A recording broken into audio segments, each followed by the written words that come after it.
నమస్తే అండి, welcome back to Maheshwar. ఈరోజు మనం ఎంతో రుచిగా ఉండే పన్నీర్ క్యాప్సికమ్ కర్రీ చేసుకుందామండి. దీనికోసం నేను 200 గ్రామ్స్ పన్నీర్ తీసుకున్నాను, అలాగే 2 క్యాప్సికమ్ తీసుకున్నాను, 2 పచ్చిమిరపకాయలు తీసుకున్నానండి. అలాగే బాగా పండిన టమాటాలు ఒక 6 తీసుకున్నాను. ఒక మీడియం సైజు ఉల్లిపాయలు 5 తీసుకున్నానండి. ఇప్పుడు టమాటాలు ఉల్లిపాయలు కట్ చేసుకుని వాటిని కొంచెం వాటర్ వేసి బాయిల్ చేసుకోవాలండి. ప్రెషర్ కుక్కర్లో 2 విజిల్స్ వచ్చేంత వరకు ఉంచితే సరిపోతుందండి. 2 విజిల్స్ వచ్చాయండి. నేను స్టవ్ ఆఫ్ చేసేసాను.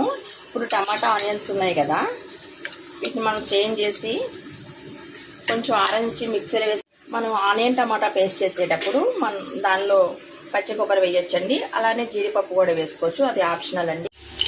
కర్రీకి సరిపోయిన ఆయిల్ వేసానండి.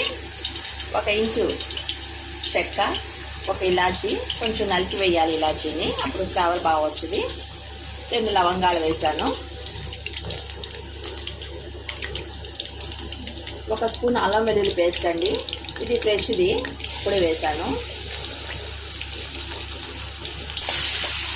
ఇది కొంచెం ఫ్రై అవ్వనివ్వాలి, పచ్చివాసన పోవాలి.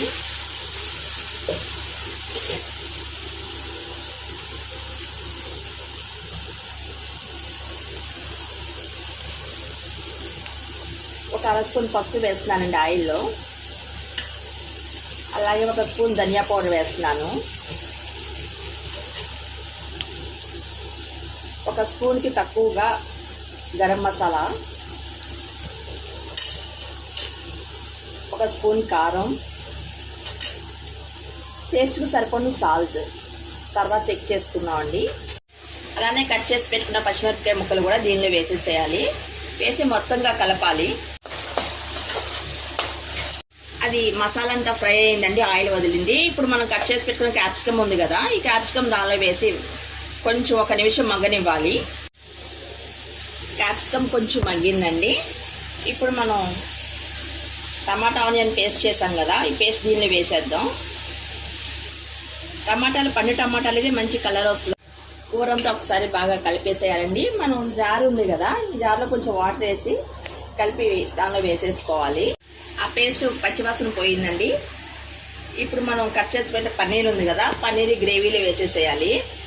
వేసి మొత్తంగా ఒకసారి కలిపి 2 నిమిషాలు మూత పెట్టి మగ్గనివ్వాలి. కర్రీ కుక్ అవుతుందండి, మధ్యలో మూత తీసి కలుపుతూ ఉండాలి.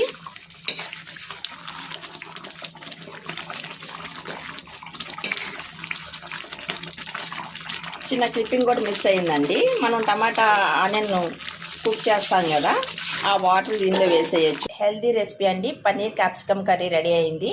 ఇది చపాతీలోకి ఫ్లవర్ రైస్కి చాలా మంచి కాంబినేషన్ అండి. ఇది వైట్ రైస్ కంటే కూడా ఫ్లవర్ రైస్కి చాలా బాగుంటుంది. ఈ రెసిపీ మీకు నచ్చింది అనుకుంటున్నాను. మీరు ట్రై చేయండి. మీకు ఎలా వచ్చినా కామెంట్ సెక్షన్లో కామెంట్ చేయండి. Thank you for watching.